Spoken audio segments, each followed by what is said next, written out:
देखो, एक राजा था। कौन था? राजा। राजा था। राजा को एक दिन सपना आता है। अब ध्यान रखना, सपना कैसा आता है। उसे सपना ये आता है कि उसके सारे के सारे दांत टूट गए हैं, केवल एक बड़ा दांत सामने का रह गया है। सुना पीछे बेटे?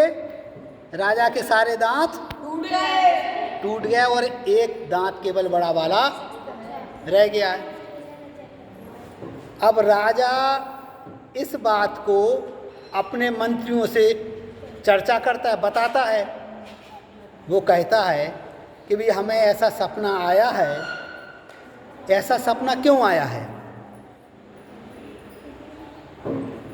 तो मंत्री कहते हैं कि महाराज, एक काम ये करते हैं कि जो ज्योतिष के जानकार हैं, इस प्रकार की बातों को जानने वाले हैं, उनको बुलाते हैं, उनसे चर्चा करते हैं। तो लोगों को बुलाया जाता है। जो इस प्रकार की विद्याओं को, स्वप्न विज्ञान को जानने वाले लोग थे, उनको बुलाया जाता है। तो स्वप्न विज्ञान के जानने वाले लोग जब आते हैं तो एक व्यक्ति आता है, महाराज ये जो स्वप्न हैं ये तो आपके लिए बहुत खतरनाक है। कहता है खतरनाक है मतलब? तो कहता महाराज इस स्वप्न का फल ये है कि आपके सामने आपका पूरा परिवार क्या हो जाएगा? समाप्त हो जाएगा। आपके देखते देखते ही आपके सारे घर वाले मर जाएंगे। अब राजा के सामने कोई ऐसी बात कह रहा है,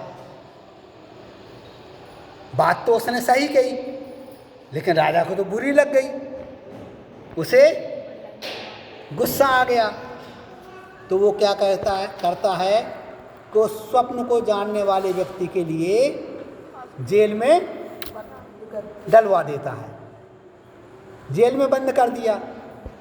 तो जेल में बंद करने के बाद में अब और लोग बात भी आते हैं, लेकिन किसी की हिम्मत नहीं बोलती है कि वो कोई बात कहें।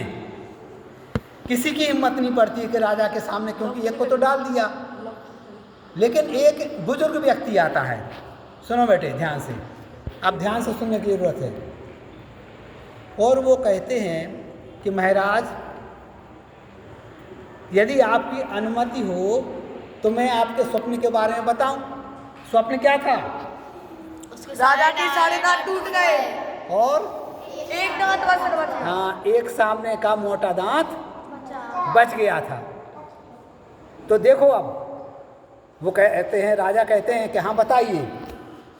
तो बताते हैं कि महाराज यह जो स्वप्न है यह तो आपके लिए बहुत अच्छा स्वप्न है। पहले वाले ने क्या कहा था? बहुत बुरा है, खराब है। और इन्होंने क्या कहा?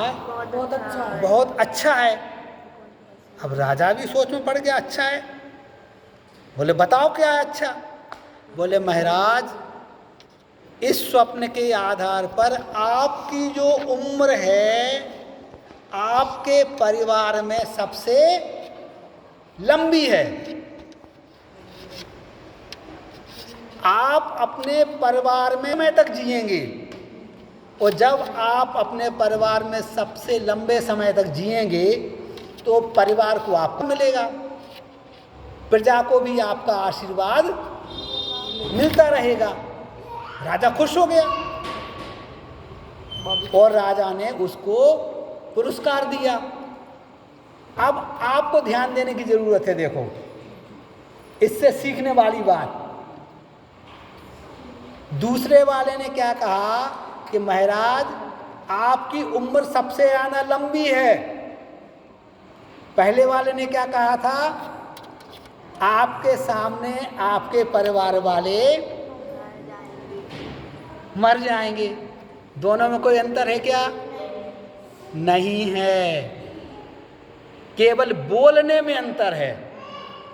उस दूसरे ने कहा ना कि आपकी उम्र लंबी है, मतलब सबसे ज़्यादा उम्र है परिवार में आपकी, इसका मतलब आपके सामने ही सब मर जाएंगे, यही निकला ना अर्थ। तो देखो ये जो उदाहरण है, ये जो कहानी है,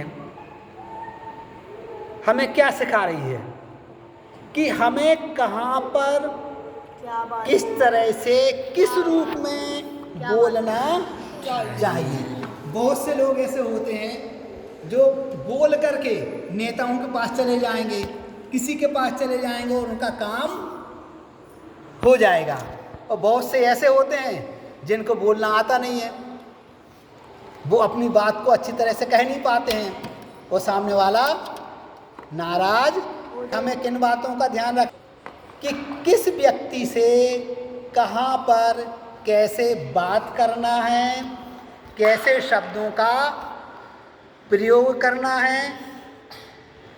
हमें कभी भी ऐसे शब्द नहीं बोलना है जो कि दूसरों को बुरे लगें। जैसे हमारे धर्म में क्या कहते हैं, सत्य बोलो, सत्यम प्रियम ब्रूयात्। सत्य बोलो लेकिन वो सत्य कैसा हो, प्रिय हो। ना ब्रूयात् सत्यम अप्रियम, ऐसा सत्य नहीं बोलो जो कि झूठ के साथ साथ अप्रिय लगे। तो इस कहानी से क्या सीख मिल रही है, हमें अपनी वाणी पर संयम रखते हुए अच्छे शब्दों का प्रयोग करना चाहिए।